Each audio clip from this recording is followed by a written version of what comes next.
کہتے ہیں کہ ملک الموت نے بارگاہ رب العزت میں عرض کی کہ اے مولا کریم، میں نے کروڑوں لوگوں کی جانیں قبض کی ہیں، مگر 2 جانیں ایسی ہیں کہ جنہیں قبض کرتے وقت مجھے بڑا ہی صدمہ اور افسوس ہوا۔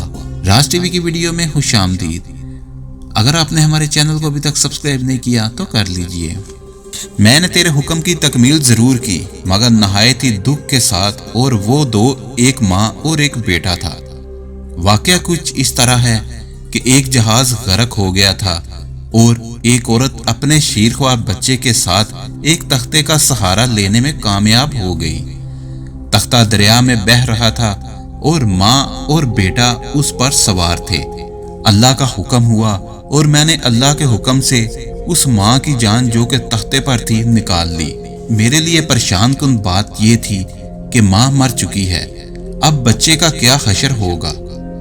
بچہ ایک ٹوٹے ہوئے تختے پر سوار ہے اور تختہ پانی کی لہروں میں جھول رہا ہے، جو کسی وقت بھی کسی تیز لہر کی زد میں آ کر الٹ سکتا ہے۔ بچے کے لیے نہ خوراک کا انتظام ہے، نہ کسی نگران کا بندوبست ہے۔ دریا کے کنارے دھوبی کپڑے دھو رہے تھے کہ اچانک کسی کی اس بچے پر نظر پڑی تو تختے کو کھینچ کر لائے۔ بڑے حیران ہوئے کہ ماں مر چکی ہے، بچہ بے یار و مددگار تختے پر زندہ اور سلامت موجود ہے۔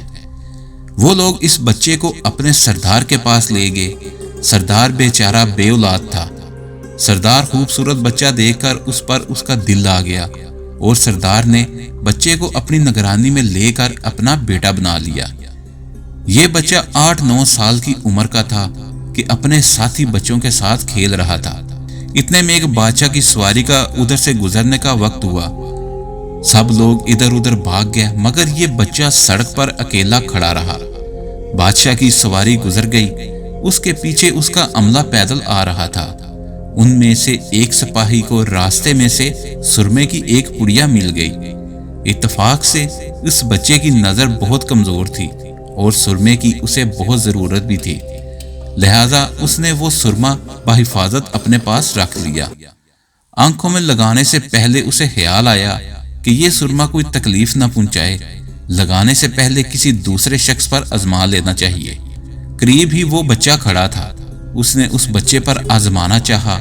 بچے نے سرما اپنی آنکھوں میں لگا لیا، مگر جو ہی سرما اس نے لگایا، اسے زمین کی تہہ میں موجود چیزیں بھی نظر آنے لگی۔ اس نے دیکھا کہ زمین کے اندر بہت سے خزانے پوشیدہ ہیں۔ بچہ ہوشیار تھا، اس نے چیخنا چلانا شروع کر دیا کہ سرما لگانے کی وجہ سے میری آنکھوں میں سخت تکلیف پیدا ہو گئی ہے۔ وہ سرمے کی پڑیا گرا کر ادھر ہی چلے گئے۔ بچہ سرمے کی پڑیا اٹھا کر گھر لے آیا اور خوشی خوشی باپ کو سارا واقعہ سنایا۔ سردار بڑا خوش ہوا۔ باپ نے کہا کہ ہمارے پاس آدمی بھی ہیں اور گدھے بھی، تم سرما لگاؤ، ہم تمہارے ساتھ ساتھ چلتے ہیں، جہاں کہیں خزانہ ہوا ہمیں بتا دینا، ہم نکال لیں گے۔ چنانچہ ایسا ہی ہوا۔ بچے کے بتانے پر وہ لوگ خزانہ نکالنے لگے اور تھوڑے ہی عرصے میں امیر بن گئے۔ تو بچہ جوان ہوا تو اس نے خود ہی خزانہ نکالنا شروع کر دیا۔ ان کے پاس دولت کی فراوانی ہو گئی، زمین کے تمام خزانے اس کی نظروں میں تھے۔ اس نے آہستہ آہستہ بہت سے آدمی اپنے ساتھ ملا لیے۔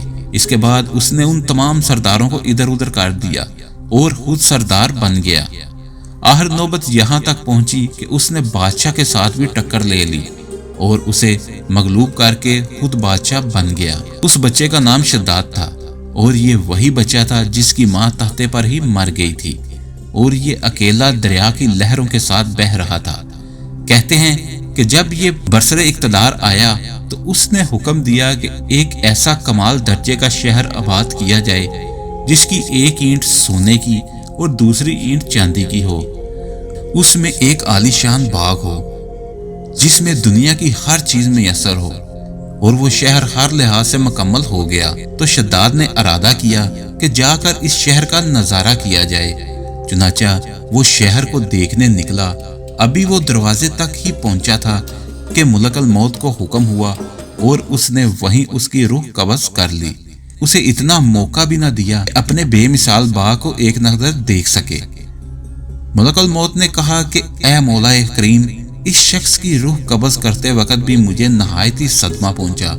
کہ وہ شخص ہر چیز تیار کر کے اسے دیکھ بھی نہ سکا۔ تو اللہ تعالیٰ نے فرمایا یہ وہی بچہ ہے جس کی ماں تختے پر مر گئی تھی اور اس پر تجھے ترس آیا تھا۔ اس بچے نے بڑے ہو کر نافرمانی کی، خدا کے حکم سے بغاوت کی اور سرکشی اختیار کی، مگر ہم نے اسے خود ساختہ جنت میں قدم رکھنے کی مہلت بھی نہ دی اور اسے باہر ہی ہلاک کر دیا۔ اسی جنت کے بارے میں مشہور ہے کہ وہ دنیا میں موجود ہے مگر انسان کی نظروں سے اوجھل ہے۔